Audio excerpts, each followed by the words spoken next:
Baik,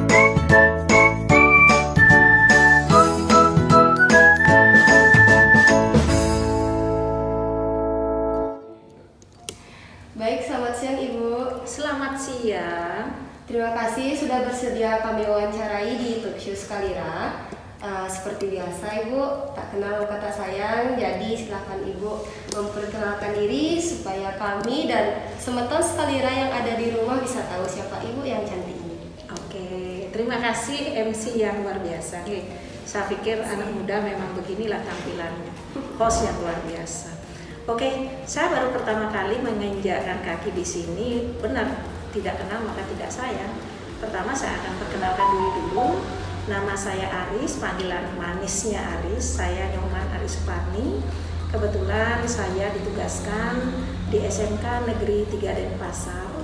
Kehadiran saya di sini sebagai penguji atau asesor untuk uji kompetensi dari TUK SMK Negeri 3 Denpasar. Jadi itu, kemudian selain sebagai asesor, saya juga diberikan tugas tambahan sebagai wakil kurikulum di SMK Negeri 3 Denpasar. Luar biasa. Iya.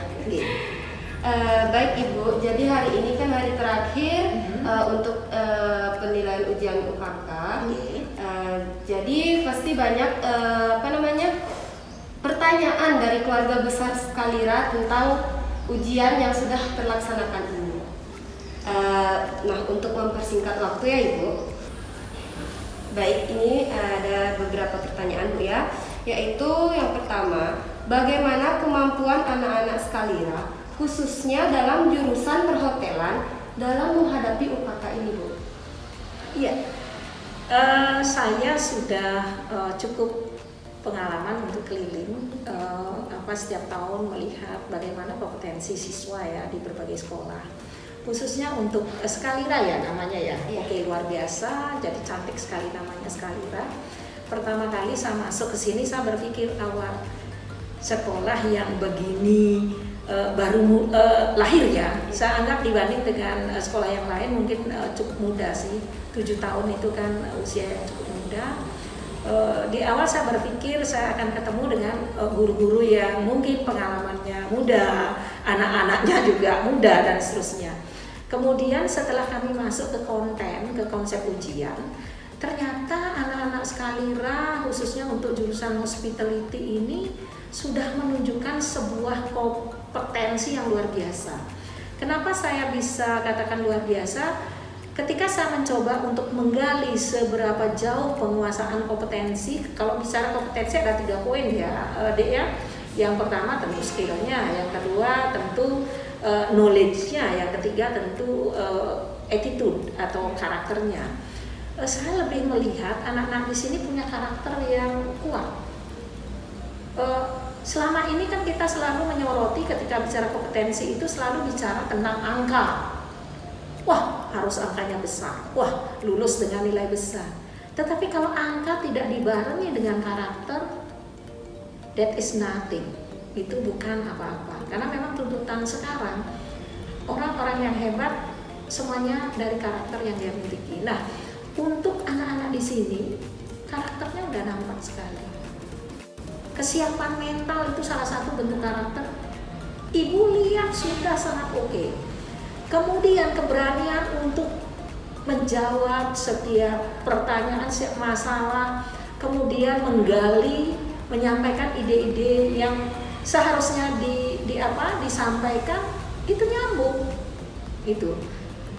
Kemudian kemampuan dia untuk menguasai medan, anggap ini ujian medan laga ya, untuk mereka bisa di recognition apakah dia kompeten atau tidak, mereka udah siap semua. Yang menjadi note saya ketika ujian pertama di hari pertama muncul kekurangan yang kita sampaikan, di ujian kedua anak berikutnya tidak ketemu permasalahan yang di pertama. Itu apa artinya? Ada sebuah peningkatan, ada sebuah penggalian atau penangkapan opportunity menjadi sebuah kekuatan di sana. Ya, jadi mereka tidak menutup saja, tetapi mereka akan selalu mengembangkan diri sesuai dengan permasalahan yang ada di lapangan. Jadi saya melihat, kalau boleh saya conclusion, saya simpulkan bahwa memang ketika bicara kompetensi, ketika saya menguji anak-anak di sini luar biasa. Dari 3 poin yang memang harus dipenuhi, kalau saya bisa urutkan secara skala prioritas, 1 karakter nampak. Memang pemerintah yang diharapkan di karakter.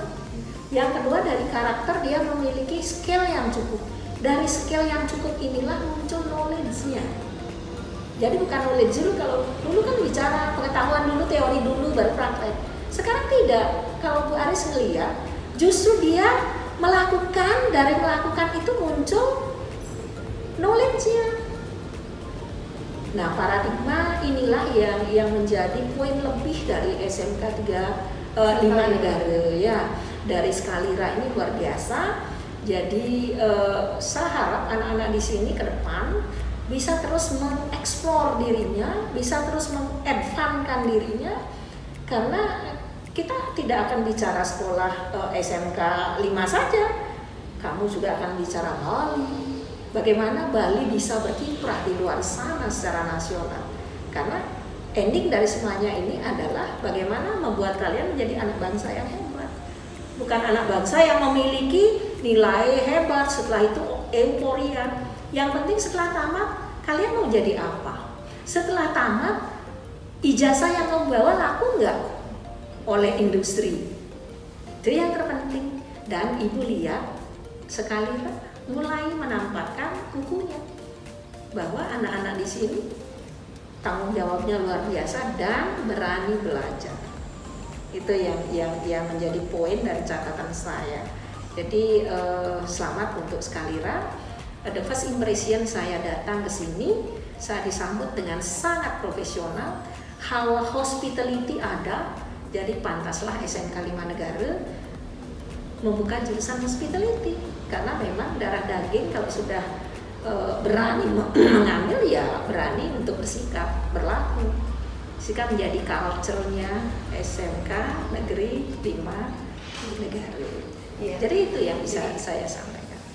Ini semangatnya udah luar biasa ya Bu ya. Iya. Jadi Ibu juga tidak banyak susah lah menghadapi ini kan. Kalau saya mungkin kebiasaan saya menghadapi ketika ujian, saya tidak bicara angka. Saya bicara sejauh mana sih kamu akan bisa bertahan dengan dunia yang tidak menentu ini. Kalau Anda gampang lah, saya duduk aja, lu kerja, kemudian saya lihat, sudah saya kasih angka. Tetapi itu bukan ending dari semuanya. Ending dari semuanya setelah ini kamu mau jadi siapa? Itu ya mungkin aturan protokoler dan aturan SOP sudah dijalankan. Tinggal sekarang hasilnya seperti apa? Saya sudah melihatnya sangat positif. Jadi kepala sekolah tentu sangat akan bangga dengan kondisi seperti ini.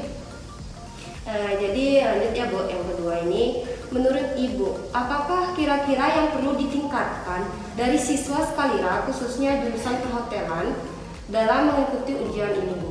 Oke, bicara hospitality tidak pernah lepas dari bahasa Inggris. Ya, the basic of communication in hospitality is English. Artinya tidak SMK 5 saja, tidak Skalira aja. Permasalahan kita selalu di bahasa Inggris, di sekolah manapun. Kenapa? Karena budaya kita selalu berbicara kalau bahasa Inggris boyanine. Nah, itu istilah orang Bali ya. Wih, kok sombong sekali orang Bali bahasa Inggris ngajak teman. Padahal ketika kita bicara sehari-hari itulah membuat kita menjadi fasih. Ya, speak fluency gara-gara kita selalu berbicara dengan teman. Nah, ini jarang kita lakukan karena konsep berbuatlah seperti padi. Kalau sudah pintar merunduk lah. Kalau merunduk dia namang padi ngisi kan begitu. Kalau dulu oke lah. Kalau sekarang tidak. Apa yang kita punya kita jual. Kalau jual tidak jual siapa yang lakuin? Ya, tetapi tidak sombong. Oh, saya hebat, saya harus udah. Artinya kalau kita punya tawarkan. Saya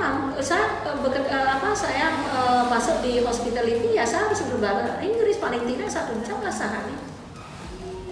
Kamu berapa jam di sekolah? 5 jam. Minimal 1 jam harus berbahasa Inggris lah untuk yang hospitality. Itu. Jadi kalau tidak berarti ada yang kurang. Nah, Evaluasi saya di sana. Ketika saya keluar dari pakem pertanyaannya, ini terkait dengan evaluasi tadi, may I speak with Balinese language? Nah, itu yang muncul. Ya, salahkah? Tidak. Tetapi poinnya berkurang karena kan basicnya itu standarnya English. Nah, jadi pesan saya ya memang bahasa Inggris ini harus dilakukan. Kemudian kalau bisa saran saya English everyday lakukan. Jadi menurut Ibu bahasa Inggrisnya di sini kurang gitu atau bukan kurang? Saya bicara culture, hospitality culture. Kalau bicara hospitality bicara bahasa Inggris loh. Itu maksud saya. Ketika ujian nampak culture itu belum muncul, karakter muncul tapi culture-nya itu. Tapi keberanian untuk menyampaikan ide melalui bahasa yang lain, oke. Tetapi kan basic hospitality itu English lah. Itu maksudnya, sehingga kalaupun evaluasi itu datang, saran saya perkuat bahasa Inggris untuk yang hospitality, karena kita bicaranya hospitality sekarang. Begitu ya Bu ya? Iya. Kita bisa lanjut ke pertanyaan terakhir kan? Yang terakhir ini Bu ya, pesan dan saran Ibu menguji di SMK Negeri 5 Negara ini. Oke. Bisa disampaikan? Tentu saya akan kesan dulu ya. The first impression nih, pertama kali saya merasakan feel good ya, perasaan yang tidak bisa saya ungkap dengan kata-kata ketika masuki gerbang SMK 5 Negara.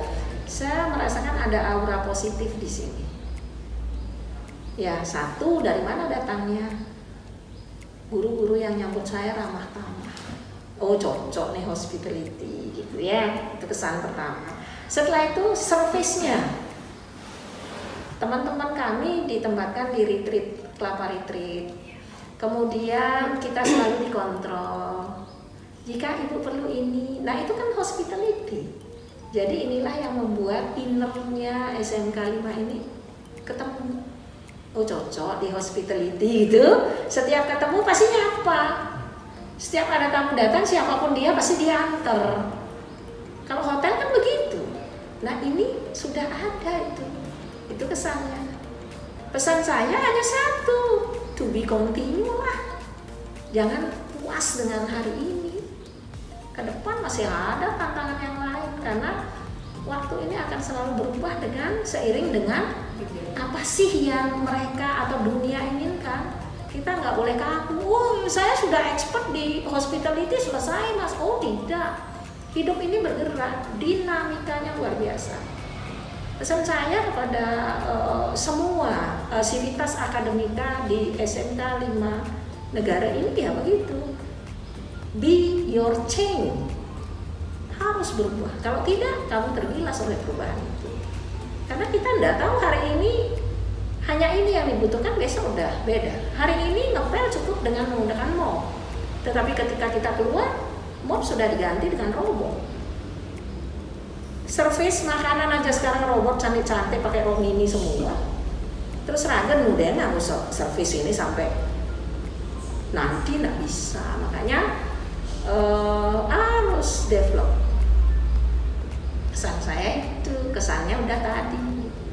Ya, udah sekian dulu ya. Ya. Semoga Ibu senang datang ke sini. Sangat senang. Dan besok-besok bisa berkunjung lagi ke sini. Pasti. Terima kasih ya Ibu sekali lagi sudah bersedia meluangkan waktunya untuk diwawancara. Jadi mohon maaf jika ada kekurangan yang Ibu temui di SMK Negeri 5 Negara ini. Semoga kekurangan yang Ibu temui yang ada di SMK Negeri 5 Negara ini bisa kedepannya kami memperbaiki menjadi sekali lagi Center of Excellence. Pasti, karena di mata kami ketika sekolah SMK 5 Negara menjadi sekolah yang COE ya, Center of Excellence, berarti ada sesuatu yang unggul di sana. Kalian harus bangga. Saran saya perjuangkan, jadilah COE yang sesungguhnya. Itu saja nggih. Ibu juga atas nama teman-teman penguji mengucapkan mohon maaf ya, karena mungkin kehadiran Ibu sedikit mengganggu, sering gangguin kalian. Itu hanya sebagian proses saja untuk silaturahmi kita nggih. Nggih, itu aja. Terima kasih Bu. Nggih, sama-sama. Demikian Semeton Sekalira bincang-bincangnya dengan Ibu Aris, asesor dari SMK Negeri 3 Denpasar. Semoga bisa menginspirasi semeton yang berada di rumah. Akhir kata saya ucapkan terima kasih dan sampai jumpa di episode selanjutnya.